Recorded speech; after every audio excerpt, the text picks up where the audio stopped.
Do you have a business that serves your local community? Are you trying to take your business to the next level? Do you struggle to understand your business numbers? Well, stop working harder thinking you're going to make more money. That's not how it works. Each week, we go over how to understand and leverage your business numbers to not only create more sales, but more importantly, how to create more profits. Remember, it isn't about how much you sell. It's about how much you keep at the end of the day. My name is Tammy, and I'm on a mission to help badass business owners like yourself put more money in your pocket. So whether you're a badass or a badass in the making, let's get this party started. Hey, badass business owners, welcome back to the show. Today, I want to talk about your competition. And I think it's something that is needed as a reminder for folks. Let me step back. If you've listened to my Start a Local Business, one of the things that I really harp on is the fact that you really need to do your research on your business. And there's two arms to that research. One is researching what you need to be able to get the business open. But the second part is how important it is in order for you to research your competition. But what happens, I've noticed, is most people stop this quest of research into their competition once their business is open and running. And I want to let you know that I think that is a huge mistake that you're making. So if you haven't researched and dived into what your competitors are doing in a while, this is definitely one you're going to want to listen to. You see, your competitors have critical information that can help you take your business to the next level. Now, let me kind of explain what I mean by this.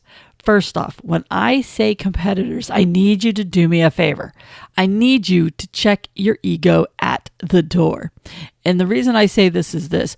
Typically, when we think of our competitors, what we tend to do is we tend to say, oh, I'm so much better than them. Oh, I do this better than them. I this, I that. Okay, this isn't about you and what you think you are compared to your competitors. That's not what I'm talking about when I say research your competitors. You see, your competitors are in business for a reason. Your goal, your mission is to understand why they're still in business. What is it that they're doing that is still creating people coming to them and taking business away from you? It could be convenience, it could be price, it could be customer service, it could be they've been around since for 50 years, whatever, they spend more money in the marketplace. There's all kinds of reasons why they might be in business. But here's what I want you to do. I don't want you just to dismiss some of them. For example, a lot of you, I think, dismiss those that have tons of money that they dump into the community. And you're like, I could never do that. I don't have those kinds of deep pockets. Okay, wow. Okay, wipe your tears, move on. Here's the thing. They're in business. They're not going to go away. You have to figure out, how do you coexist and how do you peel people away from those individuals? So let's kind of take a look at some of the different things that I think that you should be doing when I'm talking about investigating and researching your competitors. All right.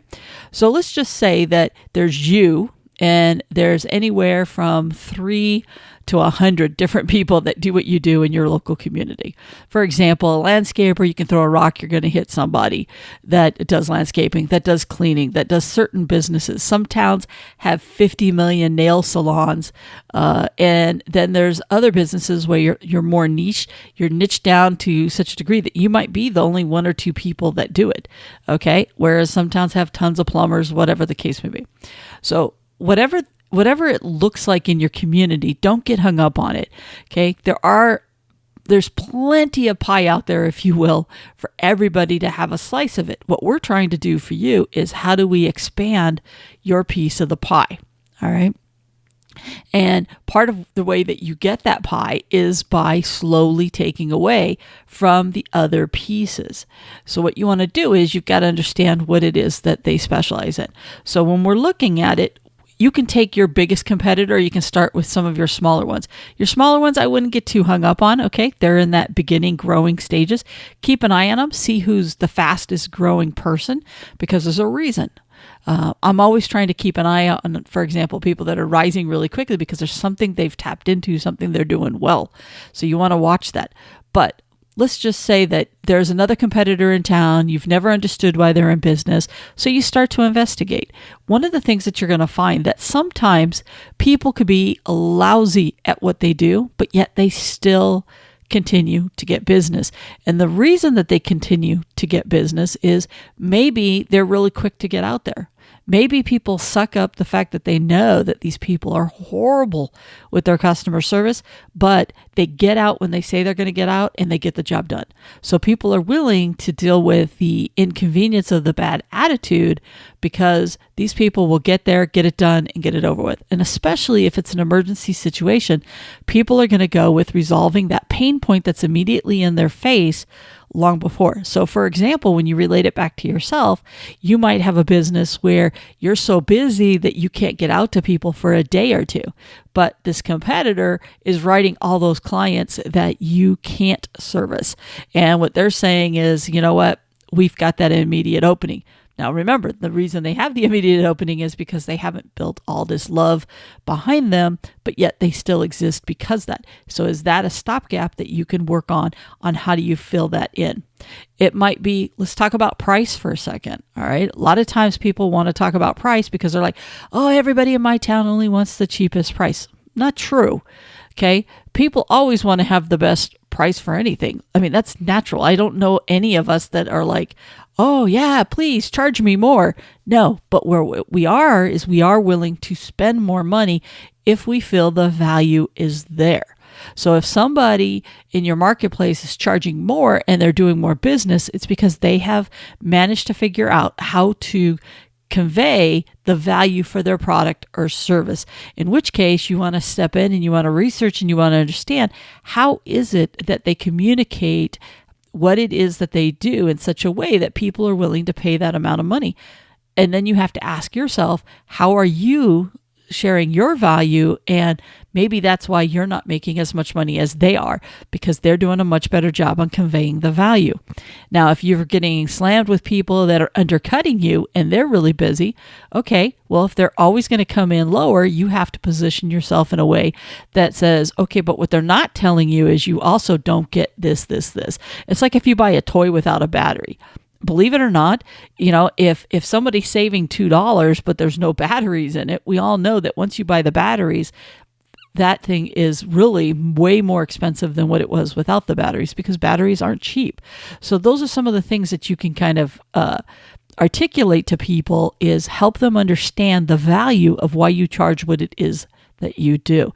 What makes you stand out over your competition, and why is it that you have that?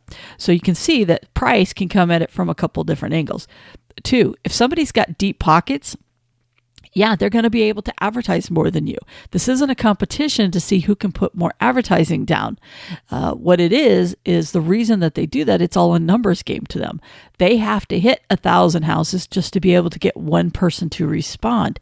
Whereas you can get 5 people to respond just through word of mouth, through your current customers and clients, and the love that you give them. So you don't want to get hung up on how much money and how deep somebody's pockets are. What you have to do is look at, if they're doing those people out of convenience, you know what? Maybe the people that you're servicing want those relationships, those people that they can count on. Okay. Maybe they like the fact that you are local and that you're not from out of the area and you just bust yourself in to be able to take care of what that problem is. So once again, you're diving in, you're researching, you're trying to figure out what is it that makes them click, and by the way, name brands, you're always going to have an uphill battle with, because people that have big name brands that are known across either your area or across the country, they're always going to have advantage of you. Okay. People, there's certain brands that people love. They trust, they love the fact that no matter where they go, they kind of get the same thing. These are people that will go out of their way to use that particular brand or service. For example, there are, here in Arizona, we've got George Brazil. There's people that just have used George Brazil. Their parents used George Brazil. Someone else used them. They're going to go ahead and go with that. Fast food places in general, you see it all the time. Our town has a KFC that is horrible. It has been horrible since the 14 years that I've lived here. It's been horrible, but yet they continue to have a line and people continue to go there because they love KFC and they keep hoping and wishing that someday it's going to be different, or they're willing to put up with the crappy service or what the problems are because they just have to get their jonesing for KFC, and it's the only way they can do it. When I bought my Baskin Robbins, they had a horrible reputation, but yet they still had sales. Why? Because people grew up and had this thing for Baskin Robbins. It wasn't because they weren't going there for the service that they were going to get. They were going there because they wanted that name brand. When I took it over, it was a slam dunk for me to be able to increase my sales and grow by just completing the parts that that the folks didn't do beforehand, which is to give them the experience that they also were coming for. So what you have to do in your business is, when you're looking at these big brands, is ask yourself, how can you give them that complete experience that experiences something different? And just know you're going to lose some people to those people no matter what you do. It's just the way it is. You can pick them off one at a time, and that is fantastic for you to be able to do. Let's talk about quality. Okay. Sometimes people have business over you because they use a better quality product. So people are willing to put up with certain things because they want that quality. They want that carrier. They want something. Now that may or may not be something you want to chase. Okay. If there's somebody who uses this premium whatever, but yet there's only a few people that want that, then it's not worth you getting into if it's going to increase your inventory or take you out of what it is that you do. Let them have that piece of the business. That's another part when it comes to your competitors. You have to be okay with them taking some parts of the business. You know what? If it's something you don't want to do, then it's okay that they do it. Let them have at it. You know what? If anything, help build a relationship with them and say, hey, I'll refer all these people over to you. So sometimes you have to have competition and understand which competition is going to give great service. So when you start working your way out of certain things and your customers continue to call you for them, you can make awesome recommendations to other business owners who are still providing the service or product that you no longer dabble in. So by you doing your research, you're able to pass them on to somebody who's going to take really good care of them. So now you solve their immediate problem. You didn't just dismiss them, but you also gave them to somebody who's going to do a good job for them. All right. My main point when it comes to this whole conversation is I think that one of the mistakes that we make all the time is we either dismiss our competition, we compare ourselves to them, in which case we're always going to compare ourselves more favorably. And that's not what you need to be doing. You need to be looking with a critical eye and asking yourself, what can I learn from them? What is it that they're doing that I can take a tidbit away? And by the way, sometimes the competition doesn't even necessarily have to be in your field, because I think a lot of times we get hung up that our competition are big box retailers or no-brainers. But you know what? As more and more businesses start to dabble in different things, believe it or not, they become our competition. You know what? For every single person who sells any kind of product, believe it or not, Amazon is your competition. Because if somebody can go on, think about it, most people, when they want something, if they are too lazy to go out and get it, and I wouldn't say lazy, maybe it's time constraint. We all buy from Amazon out of convenience, out of emotion. We got to have it now. So whatever the reason is that they go to Amazon, can they find your products there? In which case, that's one of your competitors. It's somebody you have to deal with. So, they're starting services. I don't think it's going as well as what they had hoped. But at one point, you could go in, and I think you still can. You can go on to Amazon and you can actually buy services that you do and you provide. They help line that all up. And I wouldn't be shocked if they didn't expand that and figure out and tweak it and continue to do that in the future. So you want to kind of keep an eye on that as well. So competition is all kinds of stuff, but competition makes us better. Okay? Because the only real competitor that you're dealing with on a regular basis is yourself. All right. So your biggest competition is the person between your ears. All right. Your biggest competition is yourself and the choices that you make and that you don't make. All right. Everybody else is competition from from the standpoint that they're there to help you and provide you information, to give you intel on how you can make your business better and how you can take it to the next level. So I want you to start researching and understanding your competitors. I want you to keep an eye on them. I want you to kind of keep them in your periphery, if you will, that when you see them making a move or doing something or hearing their name more often, you need to pause and you need to go find out. I was having a conversation last week with a local business owner who kept bringing up his competitors because of feedback he was getting from other people in the field. And he started this comparing himself and his business. And he actually was trying to almost convincing himself to stop doing things as well as he was, because he was getting crap that he was too good at what he did. So he was seriously thinking he was overproducing and over-delivering what was going on. And I was like, no, stop.